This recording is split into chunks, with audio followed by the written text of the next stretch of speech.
Jansangram news, बातमीची सत्यता हीच आमची ओळख। वर्ध्यात पतंजली सुपरमार्टवर एफडीएचा छापा, 44,000चा औषधी साठा जप्त।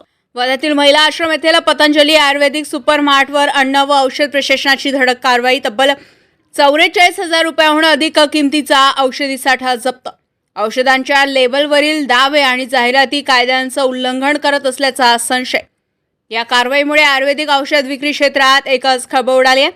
सेवाग्राम रोडवरील महिला आश्रम येथील पतंजली आयुर्वेदिक सुपरमार्टमध्ये अन्न व औषध प्रशासनाच्या अधिकाऱ्यांनी अचानक छापा टाकत तपासणी केली। तपासणी दरम्यान काही आयुर्वेदिक औषधावरील दावे आणि जाहिराती हे कायद्याच्या नियमांना छेद देणारे असल्याचे निर्देशनास आले। यावेळी अधिकाऱ्यांनी तब्बल 44,781 रुपयांचा औषधी साठा जप्त केला। जप्त करण्यात आलेल्या औषधांमध्ये दिव्या फार्मसी आणि पतंजली आयुर्वेद प्रायव्हेट लिमिटेडच्या उत्पादनांचा समावेश असल्याची माहिती समोर आली आहे। या कारवाई दरम्यान संस्थेचे मालक संदीप पनपालिया यांचे असून व्यवस्थापक सुमित साहू हे उपस्थित होते।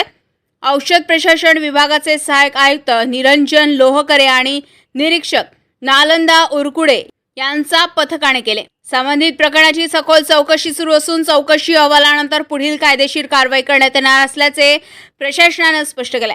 औषधांच्या जाहिराती आणि लेबलवरील दाव्यांबाबत प्रशासन आता अधिक सतर्क झाल्याचे या कारवाईतून दिसून येते। त्यामुळे अशाच प्रकारे नियमांचं उल्लंघन करणाऱ्या इतर संस्थांवरही कारवाईचा बडगा उगारला जाणार का, याकडे सर्वांचे लक्ष लागले। कविराज घुमे, जनसंग्राम न्यूज, वर्धा।